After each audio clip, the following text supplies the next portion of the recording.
শেষটা যদি বিচ্ছেদই হবে তাহলে শুরুটা তুমি এত সুন্দর কেন করলে? আমি তো তোমার কাছে বিচ্ছেদ চাইনি, আমি তোমার কাছে ভালোবাসা চেয়েছিলাম, আমি তোমায় চেয়েছিলাম, আমি আমার পূর্ণতা চেয়েছিলাম, যে মানুষটাকে নিয়ে সারা জীবন থাকবো। কারণ বিচ্ছেদের গল্প আমি চাইনি যে আমার জীবনে বিচ্ছেদের গল্প হোক। কিন্তু কি জানো, যে কিছু কিছু মানুষের জীবন না বিচ্ছেদ না চেলেও বা বিচ্ছেদের গল্পটা না চেলেও না তাদের জীবনে এসে যায়। হয়তো তাদের মধ্যে আমি একজন পড়েছি যে বিচ্ছেদটা আমার আমার আমি চাইনি, আমাকে দেয়া হয়েছে। যারা পরিবারে এক্সকিউজ দেখে হারিয়ে যায় না, তাদেরকে সারা জীবনেই তাদের তাদের প্রতি একটা কষ্ট থেকে যায় যে মানুষটাকে ভালোবাসলাম, মানুষটা শুরুটা এত সুন্দর করে করলো, কিন্তু লাস্টে পরিবারের একটা এক্সকিউজ দেখে, অজুহাত দেখে হারিয়ে গেল।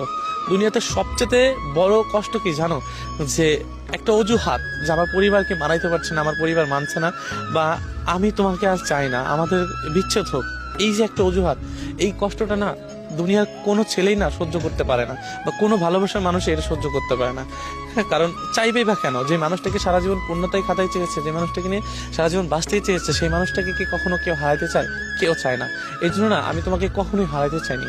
কারণ তুমি মিথ্যা ভালোবাসা দিয়েছো, মিথ্যা অভিনয় করেছো, আমি সবই বুঝতে পেরেছিলাম। কিন্তু আমি আশাই ছিলাম যে যদিও আমি আমার ভালোবাসার মানুষটাকে বুঝাইতে পারি, যদি একটু বোঝো, যদি আমার জন্য একটু ভালোবাসা তৈরি হয়, তাহলে হয়তো এই ভালোবাসার মানুষটিকে আমার হবে, যাকে দেখলে আমার শান্তি জাগে, যাকে দেখলে আমার সারাদিনের ক্লান্তি ভাব দূর হয়, সেই মানুষটাকে হয়তোবা আমি সারা জীবনের জন্য পেয়ে যাবে। এই জন্য না সারা জীবন তোমাকে বুঝিয়ে এসেছি যে আমি ভালোবাসি, কখনো আমার কাছ থেকে হেরে যেও না। আর শেষমেশ কি হলো, যে তুমি আমাকে পরিবার এক্সকিউ দেখে, বা আমাকে ভালো লাগে না, আমার ভালোবাসা তোমার প্রয়োজন নেই, বা আমি মানুষটা তোমার কাছে লাগবে না, বা তোমার দরকার নেই, এমন একটা এক্সকিউজ দেখে তুমি আমার কাছে হারিয়ে গেলে। সত্যি বলতে কি জানো, যে ভালোবাসা না সবার জন্য আসে না, আর সবার জন্য মায়া লাগে না। কারণ তোমার হয়তো আমার জন্য মায়া আজকে না লাগতে পারে, কিন্তু মনে রেখো, এমন একটা দিন আসবে, এমন একটা সময় আসবে, সেদিন হয়তো তোমারও কষ্ট হবে, তুমিও বুঝতে পারবে যে ইস, এই মানুষটাকে হারানো বা এই মানুষটাকে কষ্ট দেওয়া আমার একদমই ঠিক নেই। কিন্তু কি জানো, যে দিন শেষে না আমিও ঠকে গিয়েছি তোমার মিথ্যা ভালোবাসার কাছে, তোমার মিথ্যা অভিনয়ের কাছে। আমি ঠকতে চাইনি, আমি হারাতেও চাইনি।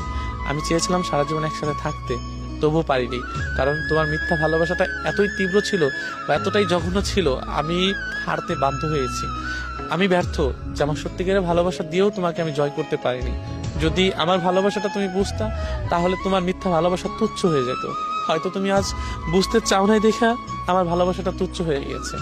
কিন্তু বিশ্বাস করো, আমি শেষটা বিচ্ছেদ চাইনি, আমি তোমায় চেয়েছিলাম, আমি তোমার ভালোবাসা চেয়েছিলাম, আমি পূর্ণতা চেয়েছিলাম, যে পূর্ণতায় আমরা সারা জীবন একসাথে থাকতে পারবো। কিন্তু দিন শেষে ওই মানুষটাই হেরে যায়। এই জন্য আমি বিচ্ছেদ চাইনি, আমি তোমায় চেয়েছিলাম, তোমার ভালোবাসায় পেয়ে পূর্ণতা পেতে চেয়েছিলাম। কিন্তু আফসোস, আমি তোমায় পেলাম না, লাস্ট বেলায় আমি বিচ্ছেদ পেলাম।